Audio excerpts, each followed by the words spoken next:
Rain fell from the sky like the tears of a father who lost his son. Daniel Reed shifted his umbrella and sighted with his back to the church doors. You still have not lost that habit?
And walking with a cane.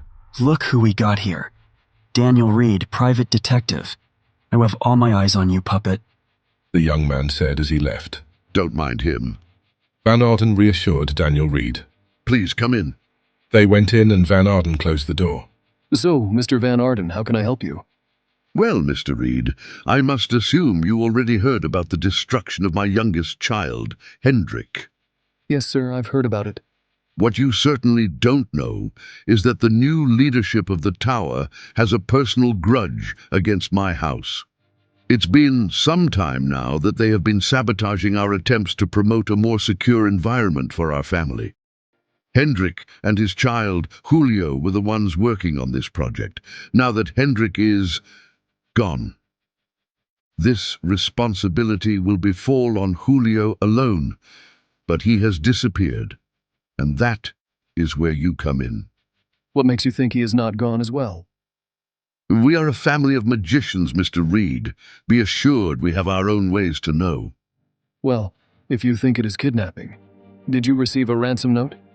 No, that is my fear. They do not intend to exchange him, but to extract what he knows from his mind and then discard him. You want to protect your secrets. Mr. Reed, make no mistake. My family is the most dear thing to me in all my eternity. I would not think twice to set this whole city ablaze to save even one of them, especially my only grandchild from my recently destroyed son. Van Arden had an intense look on his eyes as he spoke, and it did not need anything else to convince Daniel, who had seen with his own eyes the old gentleman setting another vampire on fire, but with a gesture at his introduction. Okay, sir, take me to his quarters then. One thing, Mr. Reed, before we start. The reason I am trusting you, and therefore DuPont, is because this house holds many secrets. If I had accepted the help from the Shire Reaver, I would have to invite Nosferatu from all houses here. And that is something I cannot afford for the sake of my children. I understand, sir. You can trust me. That is the thing, Mr. Reed. I need some reassurance on that trust. For that, I'll need you to sign a non-disclosure agreement, as it is the business parlance. Van Arden pulled a parchment from his robe, and Daniel got a pen. No, Mr. Reed. I'll need you to sign it in blood. After signing the contract, Van Arden took Daniel to Julio's quarters. The detective sifted through the belongings. He saw engineering books, notebooks, notes, drawings, and lots of calculations. Whatever the Van Ardens were building was big. Then he found blueprints for an oil rig offshore, and finally he found a photo of Christina. Now he knew he was looking for an obsessed and analytical married man. He asked about the woman to Van Arden, who promptly revealed she was hospitalized in Dreadford's General Hospital, where Hendrik was destroyed, and Julio was seen last with a family car and a familiar for security. That was the next logical place to investigate, so he bid the magician farewell and departed to the hospital in his car. On the way, Daniel kept thinking about the way Van Arden talked about his children. He sounded like a real father to them, even for Julio, calling him a grandchild. Of course, he was not crying, as you would expect from a normal person. After all, he was a vampire, but he clearly sounded in mourning, as if his children were in fact really dear to him. That made him think about Father Michael. Did the priest really think about him, as Van Arden thought about his children, or was it manipulation? He felt conflicted about his sire, but then he remembered his speech about promising eternal life and forbidden pleasures to his victims. Even if Father Michael was like a father to him, he still was a murderous monster. He still was the midnight fiend.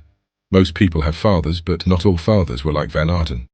He parked the car inside Dreadford's General Hospital's garage. The place was cold and humid. A flickering light badly illuminated the space, and drops of water echoed from the pipes that crossed the ceiling. He walked around searching for clues, and his eyesight was not bothered by the darkness. After a while, he finally found some shell casings and grains on the floor that he quickly realized were ashes. He touched it and felt it between his fingers. Suddenly, he felt removed from time itself. His senses were transported to the past, and he saw the battle that unfolded with his own eyes. He saw Hendrik saving Julio and putting him inside the car. He saw Ivan turning him into ashes at the same time. The car made its escape from the garage as if he was there. Still transported into the past, Daniel Reed tried to follow the car that escaped with Julio but couldn't. His senses flickered between past and present, making it impossible. He looked around and noticed drops of blood on the floor, and he did the same as he did with the ashes. His senses were transported again, but the appearance of the place slightly changed, as if he was looking now through the lenses of a different person, and now he could follow the car long enough to see its plates. The detective collected some samples of blood and ash from the ground and went outside. Since he was in a hospital at night, there was a chance he could find a police cruiser outside. The hunch panned out, and he approached the vehicle as he exuded his supernatural charm on the cop. The man greeted him, and was more than happy to check the plates for a fellow investigator. The plates were in the name of a company called Van Arden Gas and Oil, which did not surprise the detective. He then asked if he could help him find said vehicle, which again, the police officer was more than happy to oblige. After a couple of hours, the cop received the location of the vehicle through the radio.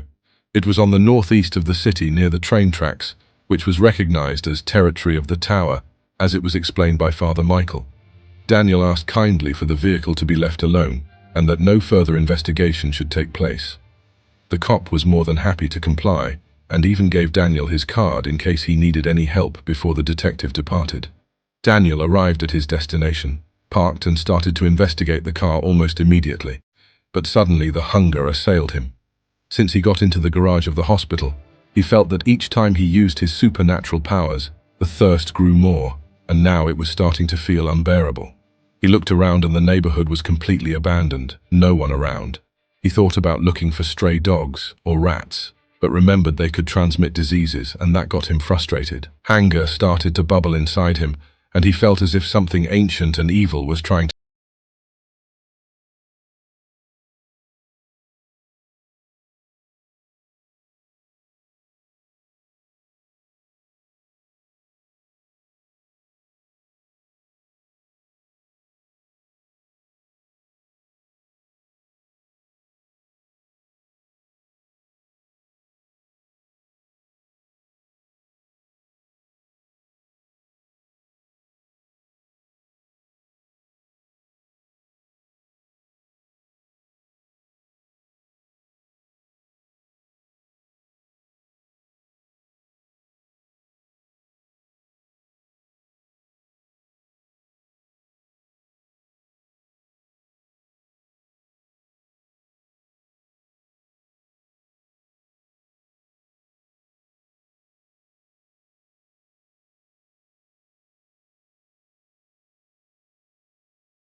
with fire on his other hand.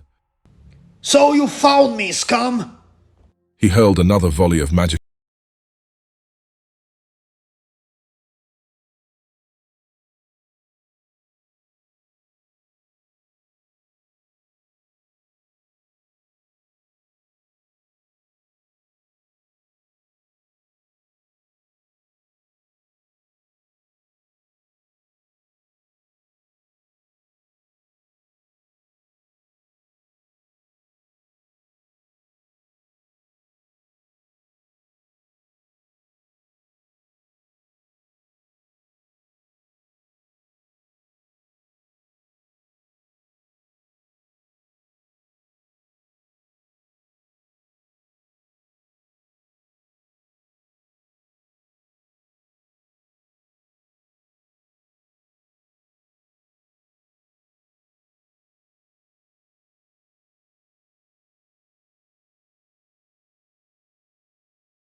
Julio turned his back, fighting his shame.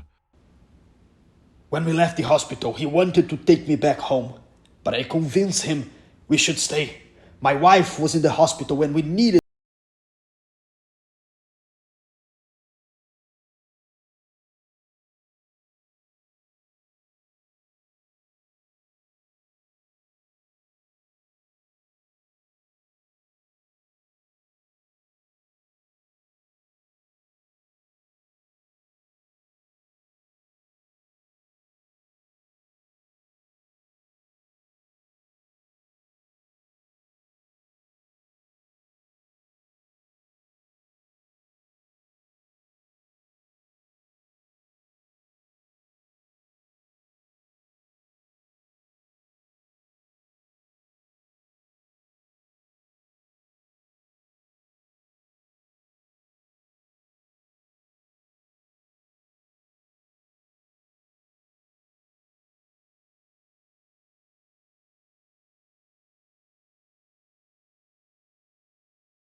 moving in silence, Daniel passed by the familiar unnoticed through the right. Julio went through the left but stepped on an empty can, calling the familiar's attention, who caught him with a flashlight. But before he could make a sound, Daniel bit his neck, and the only sound was the familiar gargling and drowning in his own blood. Julio winced for a moment with the gore visual, but kept his head straight on the mission. When they got near the shed, they noticed 3 men on the entrance talking amongst themselves. Daniel got a rock from the ground and threw a couple of yards away, making a noise. 2 of the men got up to check the sound. Julio made his way to the remaining member and hit him in the head with a rock, and he immediately fell unconscious. The other 2 split to cover more ground, allowing Daniel to dispose of them discreetly with the butt of his gun. He came back and met Julio. They looked at the door and got in. A man held a gun to Christina's head, and both knew that he was not a familiar, but a vampire. So the court sent you 2 to retrieve her. That's not gonna happen, he said with a smile. Leave her with us and we will let you walk out of here in one piece. I'll have the hostage here, court scum. I call the shots. I can't believe you would risk an eternity for this bloodsack. That's my wife! A bloodsack for a wife? That's rich court hypocrisy at its best. What do you mean? I mean, I can smell Nosferatu blood in her mouth. She's on the juice. Daniel looked disappointed at Julio. No, impossible. I never did this.